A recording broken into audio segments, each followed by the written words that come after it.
Depuis le début de l'année, deux événements essentiels se sont produits sur les marchés financiers.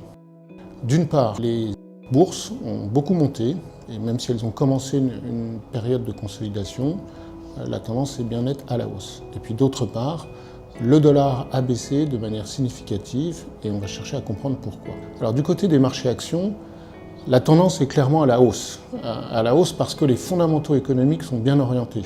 On a pour la première fois depuis fort longtemps une croissance économique solide, certes modérée, mais synchronisée pour la première fois dans ce cycle économique. En conséquence, les entreprises génèrent des cash flows en hausse significative et les analystes attendent même des hausses de bénéfices à deux chiffres cette année, voire commencent à réviser en hausse leurs perspectives 2017 et 2018. Donc les fondamentaux sont bien orientés, il n'y a aucun problème de ce côté-là, d'autant que l'inflation n'est pas du tout en train d'accélérer. Néanmoins, il n'y a rien de nouveau dans ces facteurs fondamentaux. Et au contraire, les bourses ont monté fortement depuis un an en anticipation de ces phénomènes fondamentaux positifs. Donc aujourd'hui, les marchés actions sont surachetés et on a besoin d'une période de pause, d'une période de consolidation pour pouvoir repartir à la hausse plus tard. Donc fondamentalement, nous pensons que la tendance est à la hausse, mais qu'il va falloir une pause sur les marchés pour se repositionner sur des niveaux plus bas.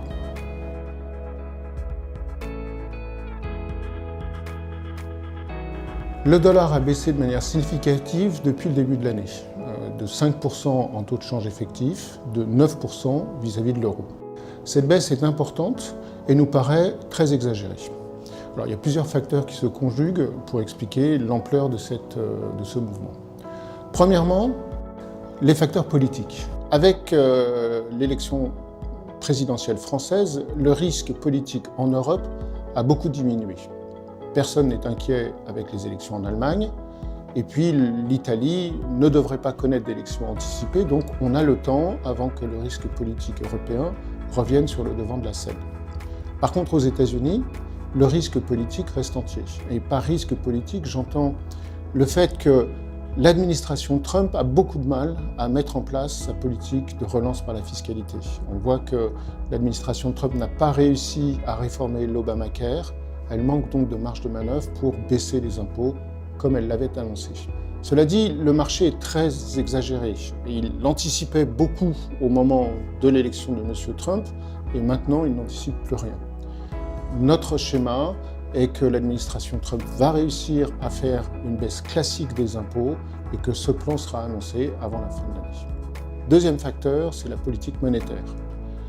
Aux États-Unis, la politique monétaire a déjà été resserrée plusieurs fois et nous pensons que la Fed va encore faire une hausse des taux cette année, puis plusieurs hausses des taux en 2018.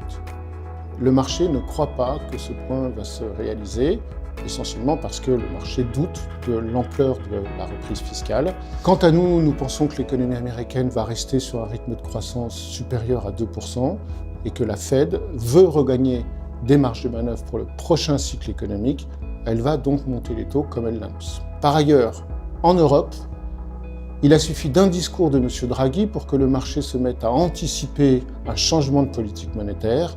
Là encore, nous pensons que le marché va trop vite, il exagère, et nous maintenons qu'il n'y aura pas de changement de politique monétaire avant les élections en Allemagne, en Europe, et que tout changement sera très progressif et simplement implémenté l'année prochaine, dans le meilleur des cas. Troisièmement, les taux d'intérêt longs ont plus monté en Europe qu'aux États-Unis, ce qui nous paraît encore une fois une exagération, parce que s'il y a un risque inflationniste, il est avant tout aux États-Unis. Le niveau de l'emploi en Europe reste faible, le chômage est encore élevé, et donc nous ne craignons pas une accélération de l'inflation en Europe.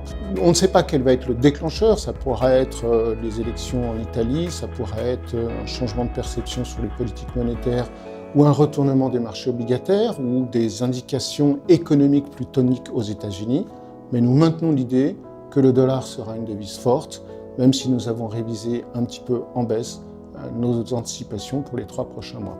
Nous maintenons notre objectif de 1,05 pour l'euro-dollar à 12 mois.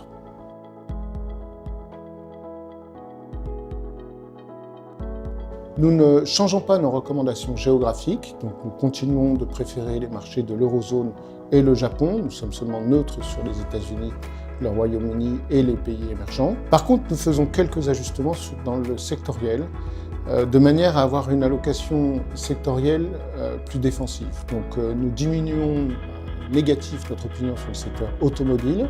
Également, nous recommandons quelques prises de bénéfices sur le secteur de la technologie à neutre. Inversement, nous augmentons la pondération sur le secteur des utilities, de sociétés de services aux collectivités. Merci pour votre attention et bon été.